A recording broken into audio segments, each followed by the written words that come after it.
नमस्कार फ्रेंड्स, स्वागत है आपका आपके चैनल पे जहां हम बात करते हैं महिलाओं की स्वास्थ्य समस्याओं के बारे में। मैं हूं डॉक्टर खुशबू, मैं एक गायनेकोलॉजिस्ट और आईवीएफ कंसल्टेंट हूं और आज हम बात करेंगे आईयूआई इंट्रायूट्राइन इंसेमिनेशन के बारे में। आईयूआई एक बेसिक प्रोसेस है जो हम निसंतान दंपत्ति इनफर्टाइल कपल्स को सजेस्ट करते हैं, वो दंपत्ति जो माँ बनने की कोशिश कर रहे हैं लेकिन प्रेगनेंसी नहीं हो पा रही है। तो फ्रेंड्स, आज के वीडियो में हम बात करेंगे आईयूआई क्या होता है, कैसे किया जाता है, कब करना चाहिए, किन कपल्स में इसे नहीं करना चाहिए, क्या सक्सेस रेट है और हमें क्या सावधानी बरतनी चाहिए। आईयूआई इंट्रायूट्राइन इंसेमिनेशन, इस प्रक्रिया के दौरान हम सीमेन की लैब में प्रोसेसिंग करते हैं, वीर्य की साफ सफाई करते हैं, उसमें से जो बेस्ट क्वालिटी के शुक्राणु, सबसे मोटाइल शुक्राणु को अलग करते हैं, गंदगी हटा देते हैं और कंसंट्रेटेड फॉर्म में शुक्राणु को बच्चेदानी के अंदर एक पतले से नली आईयूआई कैथेटर के थ्रू डाल दिया जाता है। नॉर्मली जब हस्बैंड वाइफ साथ रहते हैं तो योनि के रास्ते में शुक्राणु रिलीज होता है, लेकिन इंट्रायूट्राइन इंसेमिनेशन में हम शुक्राणु को कंसंट्रेट करके सीधे यूट्रस के अंदर यानी गर्भाशय के अंदर डाल देते हैं। इससे अंडों के अगल बगल अच्छी क्वालिटी के स्पर्म होने के चांसेस बढ़ जाते हैं, प्लस शुक्राणु को कम ट्रेवल करके अंडों तक पहुंचना पड़ता है, जिससे प्रेगनेंसी के चांसेस बढ़ जाते हैं। आईयूआई मोस्ट कॉमनली हम ऐसे दंपत्ति में सजेस्ट करते हैं जहां पुरुषों में कमी है, यानी पुरुषों के शुक्राणु के क्वालिटी अच्छी नहीं है, शुक्राणु के नंबर अच्छे नहीं है, 20 मिलियन से कम काउंट है, मोटिलिटी बहुत अच्छी नहीं है, यानी स्पर्म की चाल बहुत अच्छी नहीं है या मोर्फोलॉजी अच्छी नहीं है। ऐसे पेशेंट्स में आईयूआई के रिजल्ट्स बहुत अच्छे मिलते हैं। प्लस अगर अनएक्सप्लेन्ड इनफर्टिलिटी है आपको, यानी कि सब कुछ नॉर्मल है, महिला में अंडे बन रहे हैं, ट्यूब्स अच्छी है, ट्यूब्स खुली हुई है, बच्चेदानी में कोई गड़बड़ी नहीं है, सारे हार्मोन नॉर्मल हैं, पुरुषों में सीमेन नॉर्मल है, उसके बाद भी अगर कोई कपल प्रेग्नेंट नहीं हो पा रहा है, मतलब हम इस तरीके के इनफर्टिलिटी को अनएक्सप्लेन्ड इनफर्टिलिटी कहते हैं। अनएक्सप्लेन्ड इनफर्टिलिटी में भी आईयूआई बहुत हेल्पफुल होती है। अगर पुरुषों में प्री मैच्योर इजैकुलेशन हो रहा है या फिर इरेक्शन प्रॉब्लम है, हस्बैंड एचआईवी पॉजिटिव है, तब भी आईयूआई बहुत हेल्पफुल होती है। आज के ज़माने में जहाँ पे महिलाएं और पुरुष दोनों वर्किंग हैं, टाइम नहीं निकाल पाते हैं साथ रहने के लिए, या फिर अलग अलग सिटीज़ या अलग अलग कंट्रीज़ में काम कर रहे हैं, ऐसे में हम पेशेंट्स को आईयूआई सजेस्ट करते हैं। यह बहुत हेल्पफुल होता है। एक दूसरे तरह की आईयूआई होती है जिसे हम आईयूआई डोनर कहते हैं।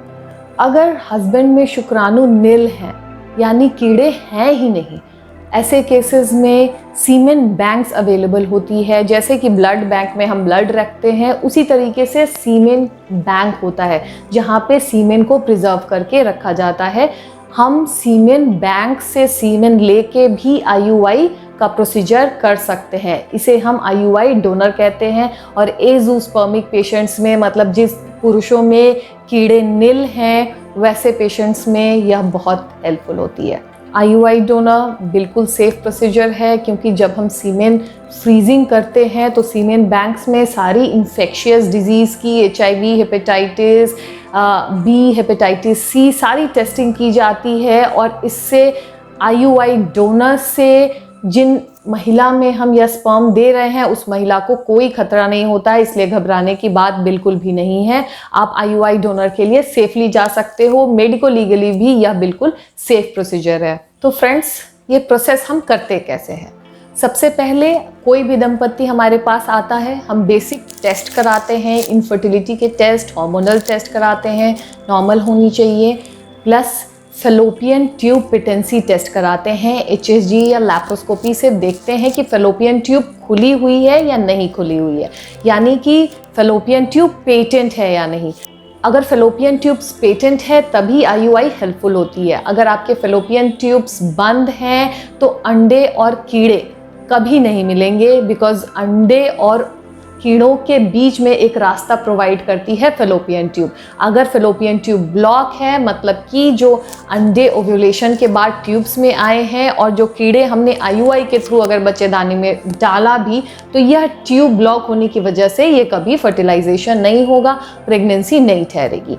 तो सबसे इम्पॉर्टेंट प्री रिक्विजिट है कि आपके फेलोपियन ट्यूब्स पेटेंट होने चाहिए, आपके हार्मोनल एसेज नॉर्मल है, तो हम आईयूआई के लिए प्रोसीड करते हैं। एक डे 2 पे आपका अल्ट्रासाउंड किया जाता है, जिसे हम बेसलाइन स्कैन कहते हैं। हम देख लेते हैं कि आपके कोई सिस्ट नहीं होनी चाहिए। अगर सब कुछ नॉर्मल है तो हम आगे आपको ओव्यूलेशन इंडक्शन के लिए दवाइयाँ देते हैं। ओव्यूलेशन इंडक्शन से आपके जो एग्स हैं उसकी क्वालिटी अच्छी होगी और नंबर भी अच्छा होगा, इसलिए ओव्यूलेशन इंडक्शन की दवाइयाँ आपको दी जाती है। यूजुअली यह 5 दिन की दवा होती है, जो मासिक के दूसरे या तीसरे दिन से स्टार्ट करके 5 दिन तक हम देते हैं। और अंडे कैसे तैयार हो रहे हैं वह हम फॉलिकुलर मॉनिटरिंग के थ्रू मासिक के 9वें या 10वें दिन से मॉनिटरिंग करना शुरू कर देते हैं। जब अंडों की साइज़ अच्छी हो जाती है, 18 से 20 mm के बीच में आपके फॉलिकल्स की साइज़ हो जाती है, जो हम अल्ट्रासाउंड से हर 1 दिन या 2 दिन के गैप पे मॉनिटरिंग करके देखते हैं, तो हम अंडा फूटने के लिए, ओव्यूलेशन के लिए एक इंजेक्शन लगाते हैं जिसे हम ट्रिगर कहते हैं।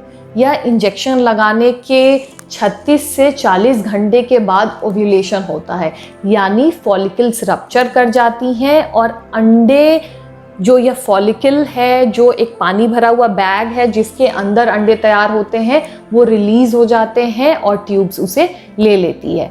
ओव्यूलेशन के टाइम यानी कि इंजेक्शन के 36 से 40 घंटे के आसपास ही हम आईयूआई की प्रक्रिया को करते हैं। आईयूआई के लिए आपको खास प्रिपरेशन की ज़रूरत नहीं है। आप नॉर्मली स्ट्रेस फ्री होकर अपने क्लिनिक जाओ, खाली पेट जाने की ज़रूरत नहीं है। आप क्लिनिक पे आपके हस्बैंड का सीमेन लिया जाएगा, उसे प्रोसेस किया जाएगा, जिसमें 50 मिनट से 1 घंटे का समय लगता है। इस प्रोसेसिंग में जो सीमेन की गंदगी होती है उसे अलग कर देते हैं। इमोटाइल, डेड, मरे हुए स्पर्म, जो चाल जिस स्पर्म में नहीं है वैसे स्पर्म को हम अलग करके अच्छा फ्रेश सैंपल प्रिपेयर करते हैं। इस प्रोसेस के दौरान आपको कोई दर्द नहीं होता है, हल्की फुल्की सी असहजता, अनइजीनेस हो सकती है, बट दर्द नहीं होता है। ये जो आईयूआई कैथेटर है, इसके थ्रू हमने जो सीमेन सैंपल प्रिपेयर किया है अपने लैब में, ये आपके बच्चेदानी के अंदर डाल दिया जाता है। मुश्किल से इसे करने में 4 से 5 मिनट का समय लगता है, इसलिए आपको बहुत परेशान होने की ज़रूरत नहीं है, एंग्जाइटी की ज़रूरत नहीं है, यह बिल्कुल सेफ प्रोसीजर है। इसके बाद आपको 15 से 30 मिनट तक बेड पे लेटने की सलाह दी जाती है। उसके बाद नॉर्मली आप घर जा सकते हो। फिर सवाल आता है आईयूआई के बाद सावधानी क्या बरतनी है। फ्रेंड्स, आईयूआई बहुत ही सेफ प्रोसीजर है। 3 से 4 बार आपको क्लिनिक जाना पड़ता है। आप आईयूआई के बाद आप नॉर्मल काम अपने रिज्यूम कर सकते हो, डेली एक्टिविटीज़ कर सकते हो, ऑफिस जा सकते हो। आपको ऑफिस से छुट्टी लेने की ज़रूरत नहीं है। करना आपको ये है कि खुश रहना है, स्ट्रेस फ्री रहना है, नॉर्मल हेल्दी डाइट लेना है, हरी साग सब्जी लें, ग्रीन टी लें, थोड़ा सा तेल मसाला, कॉफ़ी, चाय अवॉइड करें। आईयूआई के 48 आवर्स तक शारीरिक संबंध ना बनाएं, स्ट्रेस ना लें, ये ना सोचे क्या रिजल्ट आएगा, बस फ्री रहें। आईयूआई करने के 14 डेज़ के बाद में प्रेगनेंसी टेस्ट किया जाता है। अगर आपको प्रेगनेंसी ठहरी होगी तो प्रेगनेंसी टेस्ट पॉजिटिव आएगा। सक्सेस रेट, आईयूआई की सक्सेस बहुत चीज़ों पे डिपेंड करती है, लेकिन उसमें सबसे ज़रूरी है महिला की उम्र।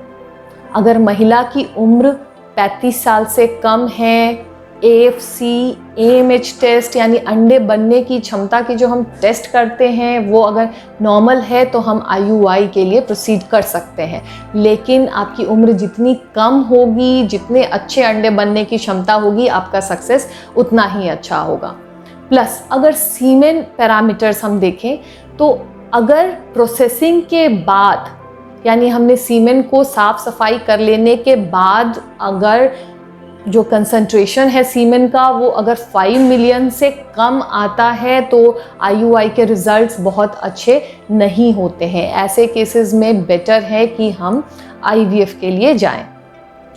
यानी कि अगर सीमेन पैरामीटर्स आपके बहुत अच्छे नहीं हैं, 5 मिलियन से काउंट कम है या सीवियर मोटिलिटी में प्रॉब्लम है, मॉर्फोलॉजी हस्बैंड की बहुत अच्छी नहीं है, तो IUI में रिजल्ट्स बहुत अच्छे नहीं होते हैं। ऐसे केसेस में आपको IVF ICSI की सलाह दी जाती है।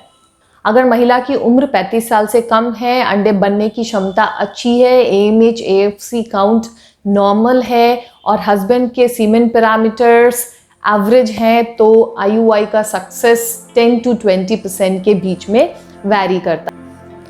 आमतौर पे अगर आपकी एज 35 साल से कम है तो ऐसी महिलाओं में हम 3 से 6 साइकिल के IUI की सलाह देते हैं, लेकिन सबसे ज़्यादा प्रेगनेंसी पहले 2 साइकिल्स में होने के चांसेस होते हैं। अगर 6 साइकिल के IUI के बाद भी आपकी प्रेगनेंसी नहीं ठहरती है तो बेटर है कि आप IVF की तरफ मूव करो। IVF के रिजल्ट्स बहुत ही अच्छे हैं, 70% के आसपास में IVF के रिजल्ट्स हैं। एक सवाल आता है कि IUI के साइड इफ़ेक्ट्स क्या है। फ्रेंड्स, IUI बहुत ही सेफ प्रोसीजर है, बहुत ज़्यादा कुछ कॉम्प्लिकेशंस इसके होते नहीं हैं।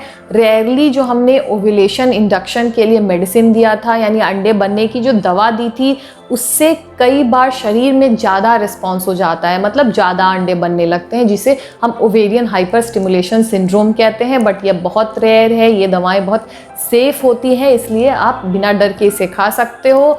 अगर ऐसा कुछ होता है, OHSS की कोई भी कॉम्प्लिकेशंस आपको होती है, तो आपके ट्रीटिंग डॉक्टर उसे सक्सेसफुली ट्रीट कर सकते हैं।